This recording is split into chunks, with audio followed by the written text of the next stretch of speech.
Hey everybody, Tom Carnell here, Carnell Knowledge, a show I do here on YouTube every Monday and Friday, and I also do these daily posts wherein I recommend and review movies and books and records and things like that. I'm a firm believer in the fact that there's a lot of product out there and a lot of it slips through the cracks or sometimes falls by the wayside, and it doesn't deserve that. And my job, I feel, is to bring it back into the light so that you all can be exposed to it and be told of its existence and maybe check it out for yourself. If you don't know who I am, I was a buyer for Tower Records, Record Factory and Warehouse for a long, long time. I wrote and published Carpet Nocta magazine back in the 90s. And then from 2000 to 2014, I wrote for Fangoria and Dread Central. And now I author books. I've got about a dozen books out there of varying novels and short story collections. In fact, I have a new short story collection coming out on June 15th. It's called Open Late. And I'm very, very excited. The stories in it are very, very different. And I really tried to highlight ideas that I hadn't seen elsewhere, and it's all over the place. There's westerns, there's stories from Indonesia, there's action adventure, there's demons, and all sorts of stuff. Yeah, check it out. Like I say, June 15th, and it's called Open Late. Okay, I think that's all the business I have to take care of. If you have anything you want to talk about and you don't want to talk about it publicly in the comments, you can email me at tomcarnell@gmail.com. Also in the description of this video are links to the trailer films for the movies I'm going to talk about. Sometimes there are full links to the full film, Amazon links for the book, and then YouTube playlists for all of the albums. So don't just take my word for it.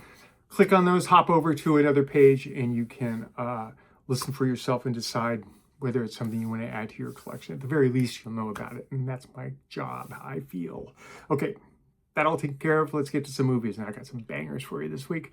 Let's start with 1994 in a documentary. It's called Cinema of Vengeance. It's directed by Toby Russell. It's a documentary that traces the history of the martial arts cinema, specifically in Hong Kong from the 1940s to the 1990s.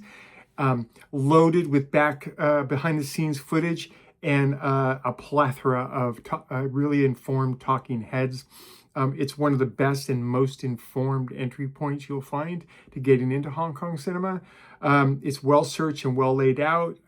It's just an excellent presentation of the material.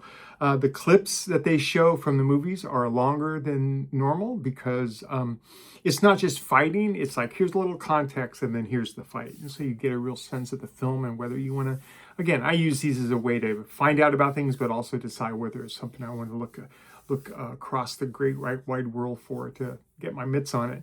I remember watching this on VHS back in the day, and it was the bomb. It really opened up a whole new world of movie watching for me. It's just absolutely fantastic. I consider this a must-see for fans of this kind of drama. Yeah, you can find the link down in the description, but it's also on Tubi for free.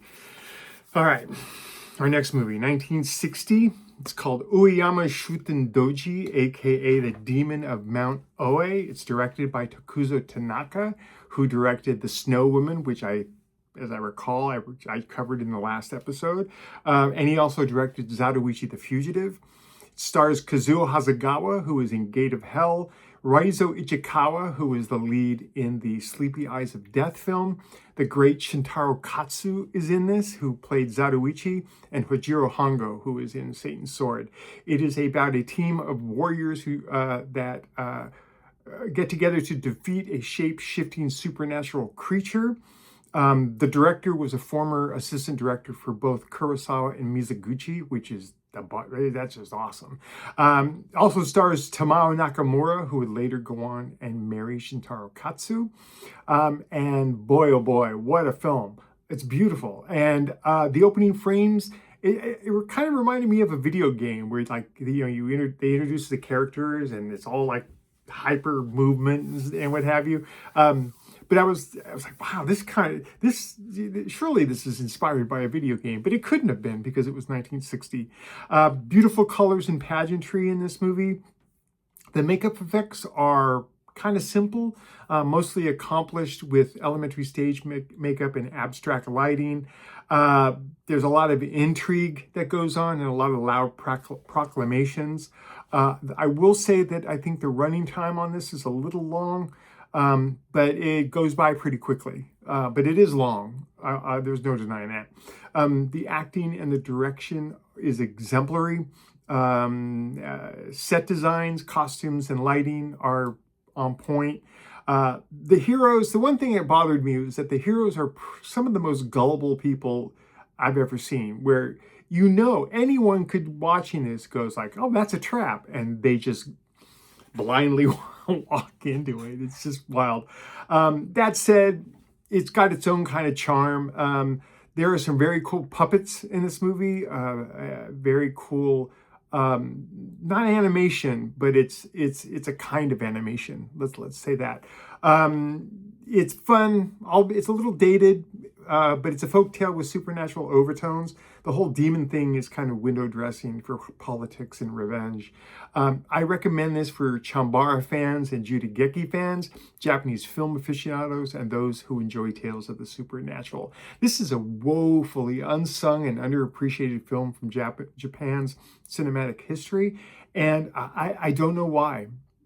I really don't. It took me diving into all of these, obscure Japanese films, videos on YouTube, and somebody just casually mentioned it, and I keep finding things like that. Ghost of Kasane Swamp was the same way. They're great, and but yeah, people don't sing their praises that much. It's kind of weird. Moving on to 1972. SETTE ORCHIDEE Macchiate de ROSSO, aka Seven Blood-Stained Orchids, directed by the great Umberto Lenzi, who did a lot of things like Cannibal Ferox, Nightmare City, and the third world cannibal film Eaten Alive. Stars Antonio Sabata, who was in Grand Prix, Ushi Glass, Pier Paolo Capone, who is in Naked Violence, and Rosella Falk, who is in both Modesty Blaze and Fellini's 8½. Has to do with the fashion designer's wife who is targeted by a killer, along with 6 other women who used to work for her when she owned a hotel over something that supposedly happened 2 years ago. Build is kind of a giallo, which, no. It's more of a mid-level crime drama masquerading as a giallo. Solid. It's a solid flick, a solid watch, but it's hardly revolutionary. At times, it can be effective. I mean, it has its moments. It's well photographed. It's not a black glove killer film by any stretch, even though the killer wears black gloves. And the film itself is not nearly as lurid as the title might imply. Let's put it this way: Lenzi has made better giallos. But man, the thing that came away from this film was that Umberto Lenzi gets a lot of smack talk from the films that he did, but he was really a jack of all trades. And I started to do a little mini list here. So Poliziotteschi's, he did Almost Human, The Tough Ones, a film I reviewed here, The Cynic, the Rat, and the Fist. He did Tough Cop, Brothers Till We Die, From Corleone to Brooklyn. And then you look at his giallos: So Sweet, So Perverse, Knife of Ice, Spasmo, Eyeball, Hitcher in the Dark. And then the aforementioned, gore films: Eaten Alive, Nightmare City, and Cannibal Ferox. He also did swashbucklers, love stories, westerns, historical dramas. Peplum, if you don't know that term, it's gladiator films, the Sinbads, the Hercules movies, all that kind of stuff. He also did spy flicks and war flicks. He could do it all, and he sometimes even did it well. Sometimes not so much, but score to this film was done by the great Riz Ortolani.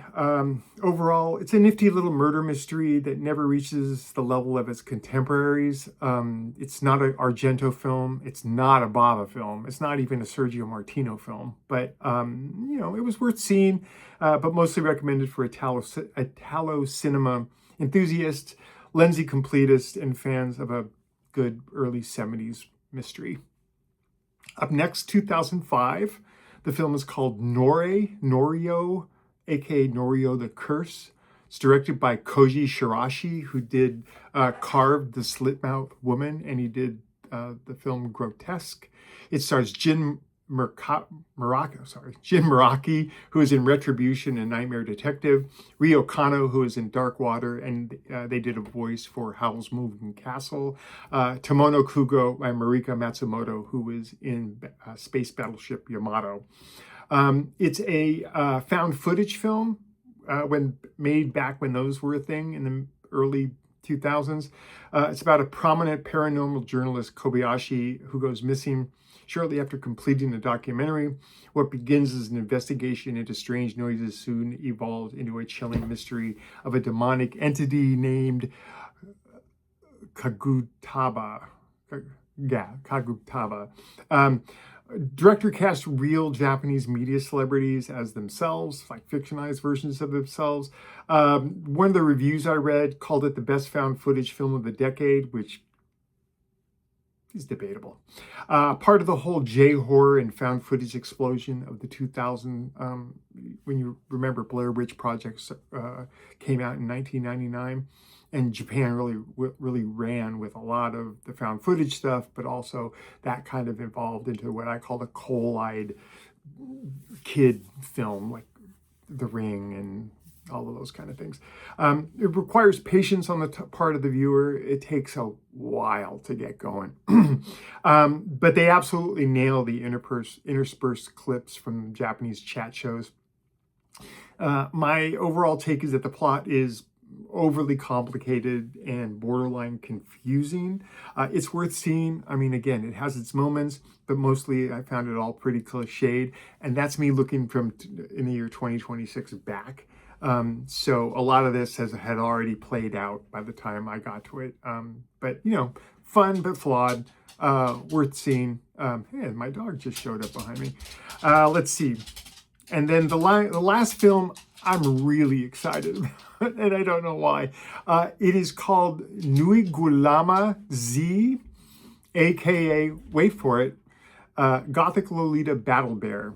It is directed by Noboru Iguchi, who directed things like Machine Girl, Mutant Girl Squad, Robo Geisha, Karate Robo Zaborger, and come on, you gotta love this next title, Zombie Ass Toilet of the Dead.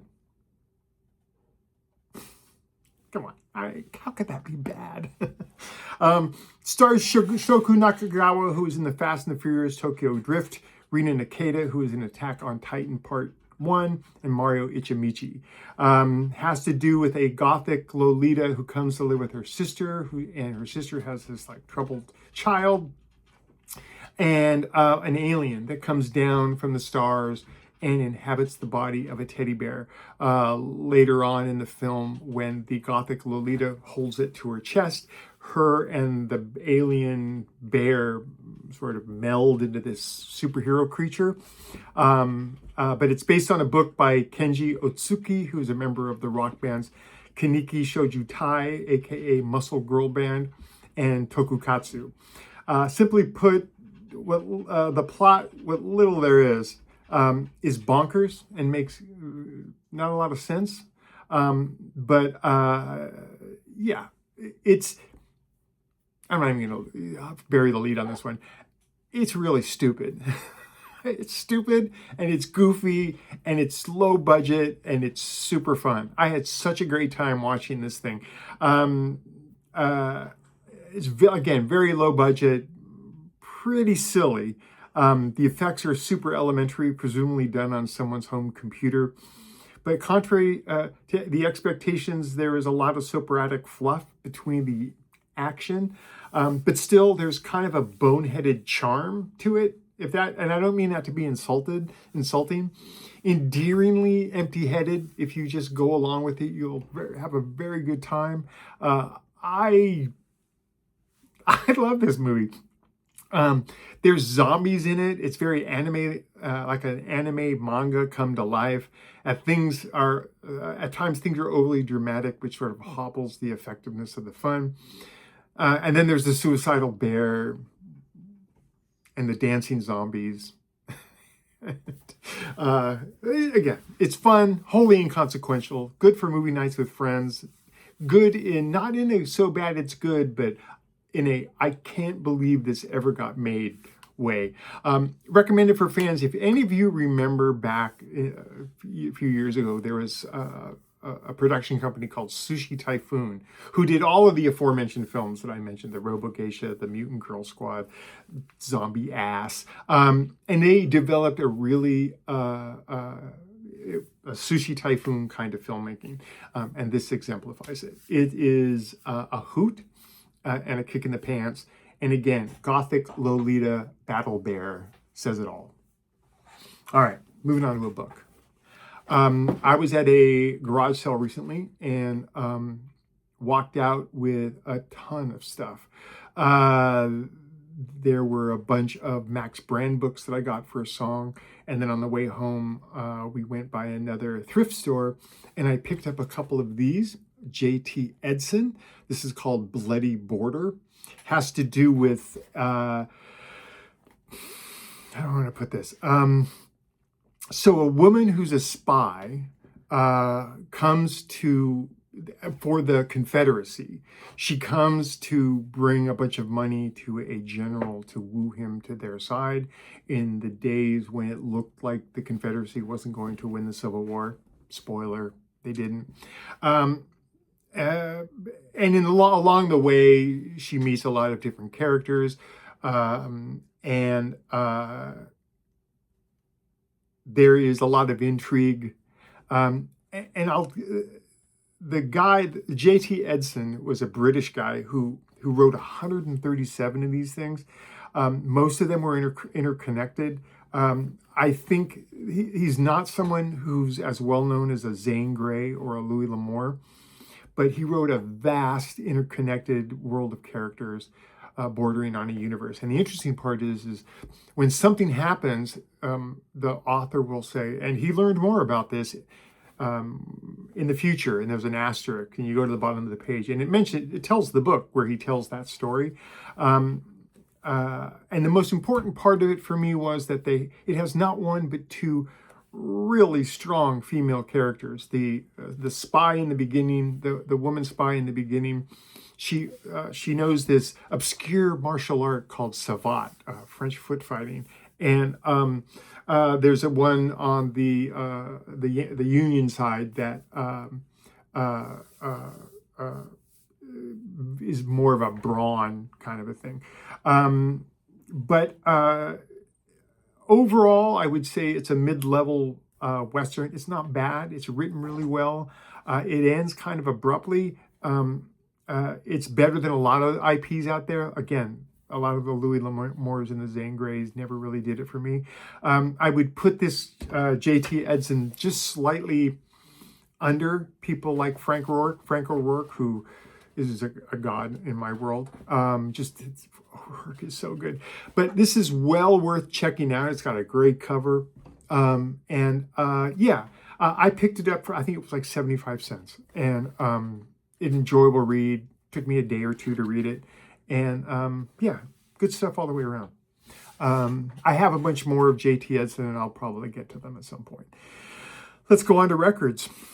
I got a bunch of stuff that's kind of all over the place. So let's start here. In 2016, there was a band called Choir Boy, and they released a record called Passive with Desire. Now, Choir Boy was an American synth pop band from Salt Lake City. The music is very reminiscent of 80s synth pop, dream pop, indie pop, and post-punk. Lots of ethereal synthesizers, jangly guitars, and an unmistakable pop charm. Some of it almost sounds goth at times, but not quite. I have no idea why these guys were ever not popular. It gives me MTV flashbacks in a good way. Fans of 80s synth bands are going to love these guys. A host of people came in my mind as I was listening to them. Kate Bush, Brian Ferry and Roxy Music, The Cure, The Smiths, Drab Majesty, Blouse, Black Marble, Soft Kill, and Talk Talk. Again, the band is called Choir Boy. The album is called Passive with Desire. And it's got the two band members dressed in goofy Dracula makeup on the cover. And that almost turned me off. But it was recommended on something I had seen. And so, yeah, I tried it, and boy, I liked it. My wife's a big 80s fan, so I sent it to her, and even she liked it. So take that for what it's worth. Go to the link, and you can hear it for yourself. Let's go to the next one. This was a record that was released in 2001. It's called The First Family of Soul, the best of the 5 Stairsteps. And I'd never heard of the 5 Stairsteps, but they were an American soul group from Chicago. Again, they were called the First Family of Soul. Later, they took on the name the Invisible Man Band. They're best known for originating the song "Ooh Child," which is a classic of soul music. They had an 8-year chart run, discovered by Curtis Mayfield. They were signed to Buddha Records. I just recently did a big dive into the Buddha Records discography and found some great stuff, like the 5 Stairsteps. Talking to my wife, I described these guys as the cowsills of soul because they're a family. And as with all, like Clannad is another one like this, not soul, but the idea that since they're all family, the timbre of their voices are very similar. So when they do harmonies, it creates this great tone. The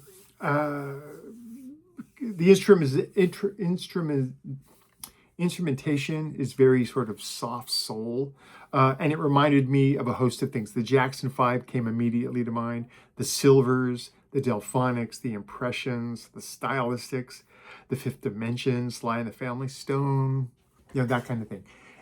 It's great. I immediately went out and looked up a couple more of their records, and those were excellent as well. So again, the 5 Stairsteps, the First Family of Soul. Up next, 1978. Now, when I was, about this time, I was just going to, starting to work in record stores. And my ear became more attuned to what they call jazz, or like what they call the quiet storm kind of stuff. And that was when a boss of mine turned me on to the first Pat Metheny Group. Some people call it the White Album, but it's the record that brought Pat Metheny to the public consciousness. It features Metheny, Lyle Mays on piano, Danny Gottlieb on drums, and Mark Egan on bass. The music on this record is fantastic, very bright and breezy. There's a real beauty to this record that is absolutely undeniable, pretty much defined fusion of the time. This is a record that you will dig, your parents will dig. I've never had someone listen to this record and hate it. I remember when it came out and no one had heard anything like it, and it just blew so many people away. I would always, it's like that scene in High Fidelity where he says, "I will now sell this record." I would do that in record stores and say, "I will now sell the first Pat Metheny," and put it on, and immediately I would sell out. Good stuff. Many elements that became defining traits of the band's overall sound were in place on this album, namely Metheny's incorporation of different guitars, several different guitars, and May's fusion of electronic and acoustic keyboards to create a fuller, more harmonically sophisticated foundation for the melodies and solos. Phase Dance quickly became a signature song for the group, and they used to play it all the time in their live shows. The song Jaco is a tribute to Jaco Pastorius, who pioneered the fretless electric bass in jazz fusion. Just a terrific record. Personally expanded my horizons. And it's all just solid gold stuff, man. Highly recommended. Yeah, you're going to love this record. I have no doubts about that. Moving on to our next record, 2026. This just came out just recently. It's by a group called Crown Lands. The album is called Apocalypse. The band is a Canadian rock duo from Oshawa, Ontario. Very evident that they have a lot of prog rock influences. The composed music and lyrics are inspired by the indigenous resistance to colonialism. The band won a Juno Award in 2021 for Breakthrough Group of the Year, nominated for a Juno for Rock Album of the Year in 2021. Fearless was nominated in 2024.